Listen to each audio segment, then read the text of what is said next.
नमस्कार, आपका स्वागत है हमारे चैनल के ऊपर। और आज हम लोग यहाँ पर बात करने वाले हैं एक और वायरस के बारे में जिसका नाम है हंता वायरस। हो सकता है आपने इसके बारे में न्यूज़ में सुना भी होगा, लेकिन इस वीडियो के अंदर हम लोग कंप्लीट इसका एनालिसिस करेंगे, साइंटिस्ट इसमें क्या कह रहे हैं, और साथ में ही समझेंगे कि आपके एग्जामिनेशन के पॉइंट ऑफ व्यू से यहाँ पर कौन से इंपॉर्टेंट पॉइंट्स हैं जो आपको ध्यान रखने ज़रूरी हैं। तो वायरस कितना डेडली हो सकता है उसके बारे में भी हम लोग समझेंगे। क्या आप इमेजिन कर सकते हैं कि कुछ लोग 5 लाख से 25 लाख रुपए तक की पर सीट बुक करवा के एक लग्जरी क्रूज शिप में जाते हैं और वहां जाकर वो इतने सिवियरली बीमार पड़ जाते हैं कि अल्टीमेटली उनकी डेथ भी हो जाती है। और वही हुआ इस क्रूज शिप के अंदर, जहां पर एक क्लोज्ड स्पेस के अंदर लोग थे। वहां पे रॉडेंट्स की वजह से, माइस की वजह से एक वायरस जो है वो फैलना शुरू हुआ। उसका स्ट्रेन जो है वो कुछ लोगों की बॉडीज़ में पाया गया। नॉर्मल उनको फीवर हुआ, उनको डायरिया हुआ और उसमें से कुछ लोगों की जानें भी चली गई। तो इसी के बारे में आज हम लोग इस वीडियो में समझेंगे। देखिए, 2020 के बाद से ही, जब से कोविड हिट हुआ, पैंडेमिक आया, तो ये वायरस के बारे में अक्सर ऑन एंड ऑफ कहीं ना कहीं कुछ ना कुछ न्यूज़ में रहा। तो हंता वायरस के बारे में भी अब दोबारा से लोग अलर्ट हो गए कि क्या ये किसी पैंडेमिक का रूप तो नहीं है, कोई मल्टीपल इन्फेक्शंस जो लोगों को हो रहे हैं, तो कोई दूसरा आउटब्रेक तो नहीं दुनिया में होने वाला है। इसी के बारे में हम लोग समझते हैं। तो सबसे पहले हम लोग जानते हैं हंता वायरस के बारे में। देखिए, हंता वायरस एक जो नाम है हंता, वो बेसिकली साउथ कोरिया की एक रिवर है हंतन, जिसके नाम पे रखा गया। और रीज़न है क्योंकि जब कोरियन वॉर हुआ तो वहाँ पर कुछ सोल्जर्स को एक ऐसे ही एक स्ट्रेन जो था वो लगा, जिसकी वजह से उनको फीवर आया, उनको डायरिया हुआ और उनकी डेथ हो गई। और उसके बाद जब डायग्नोज हुआ तो पता चला कि उनकी बॉडी के अंदर एक स्ट्रेन मिला जिसका नाम है एंडी स्ट्रेन, और वहाँ पर इस वायरस का नाम दे दिया गया जिसका नाम है हंता वायरस। तो ये वायरस फैलता कैसे? नॉर्मली ये वायरस ह्यूमंस तक पहुंचता है रॉडेंट्स के थ्रू। रॉडेंट्स की अगर कोई सलाइवा है, यूरिन है, या फिर कोई भी ऐसे पार्टिकल्स हैं जो एयर के अंदर मिक्स हो गए हैं और उस कंटामिनेटेड रीजन के अंदर अगर ह्यूमन की प्रेजेंस है और वो उसको कंटामिनेटेड पार्टिकल्स को इनहेल कर लेते हैं, तो उसकी वजह से ये वायरस जो है, वो स्ट्रेन जो है, वो उनकी बॉडी में डेवलप हो जाता है। सिम्टम्स की बात करें तो बिल्कुल नॉर्मल सिम्टम्स लगते हैं, जैसे फीवर हो गया, डायरिया हो गया, बॉडी पेन हुआ, फटीग हुआ, तो इंसान को लगता है कि ऐसे ही हो गया होगा एग्जर्शन की वजह से। लेकिन अगर उसकी प्रॉपरली केयर नहीं करी गई तो it can be fatal as well, जो हंता वायरस के अंदर हुआ। सो यहाँ पर कंडीशन जो हंता वायरस की है उसमें कहा गया, जब साइंटिस्ट ने इस पर रिसर्च करी तो पता चला कि हंता वायरस के 2 डिजीज फॉर्म हैं। एक डिजीज फॉर्म जो लंग्स पे अफेक्ट करता है और दूसरा डिजीज फॉर्म जो रीनल मतलब किडनी के ऊपर इम्पैक्ट करता है। तो जो लंग्स के ऊपर अफेक्ट करता है, that is your hanta virus pulmonary syndrome, जो मेजरली ऐसे पेशेंट्स अमेरिकन कॉन्टिनेंट में देखे गए। और जो haemorrhagic fever with renal syndrome है, उसके पेशेंट्स जो हैं वो मेजरली यूरोप और एशियन कॉन्टिनेंट के अंदर देखे गए। तो इसलिए 2 डिजीज फॉर्म के अंदर ये वायरस जो है वो मेजरली प्रिवेल करता है, एक लंग को डैमेज करता है और दूसरा किडनी को। फर्दर जब इन्वेस्टिगेशन चली तो ये साथ में ये भी बातें उस समय पता चली कि साइंटिस्ट ये कहते हैं कि जिस तरीके से क्लाइमेट चेंज हो रहा है और क्लाइमेट चेंज के होने के साथ साथ वायरसेस जो हैं वो आउटब्रेक भी कर रहे हैं। देखिए, जैसे ग्लोबल वार्मिंग हो रही है, हमारे ग्लेशियर्स मेल्ट हो रहे हैं, तो उन ग्लेशियर्स में से भी मल्टीपल वायरसेस जो हैं वो बाहर आ रहे हैं।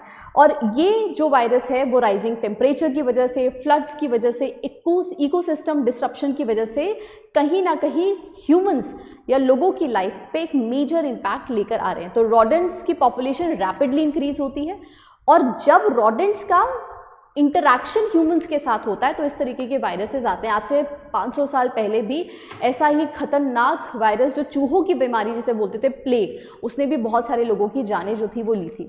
तो ये भी काफ़ी ज़्यादा डेडली वायरस के तौर पे है। तो इंसिडेंट तो ये क्रूज शिप से शुरू हुआ, एक ऐसी शिप जो एक्सपीडिशन के लिए जा रही थी।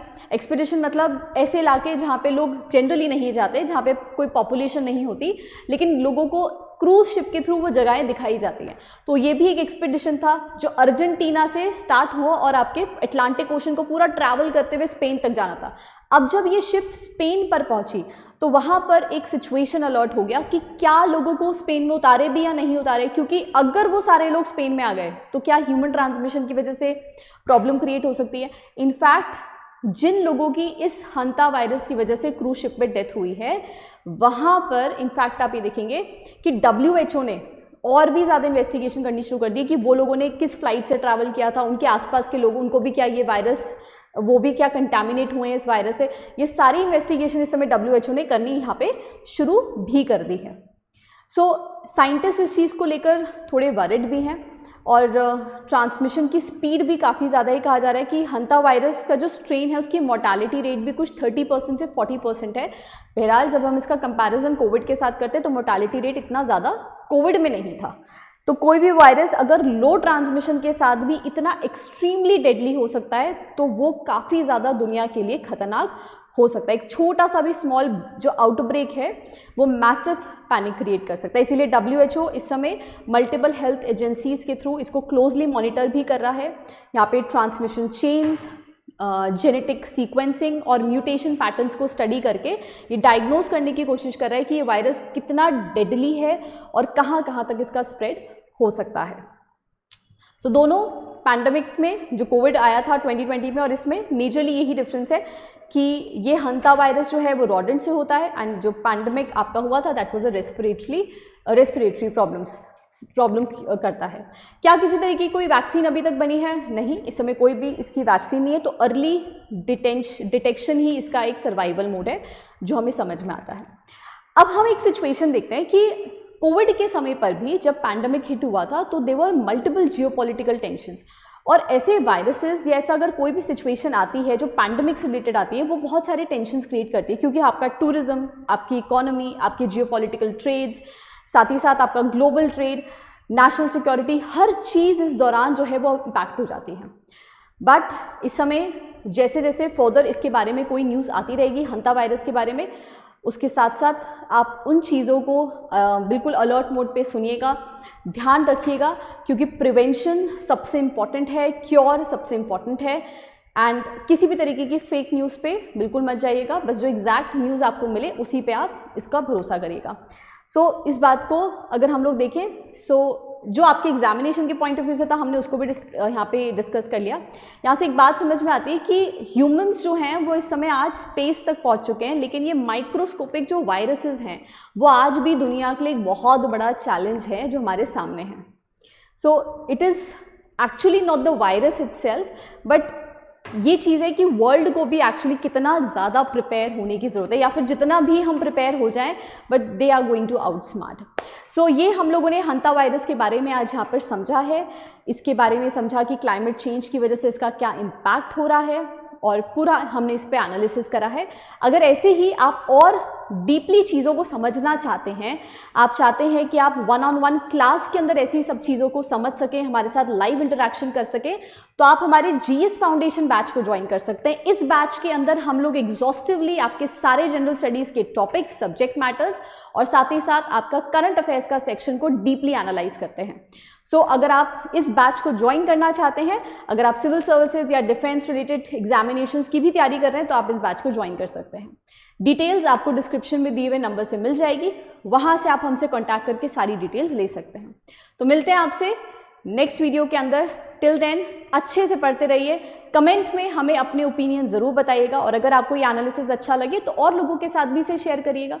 Subscribe the channel and will see you in the next video. All the very best. Thank you so much.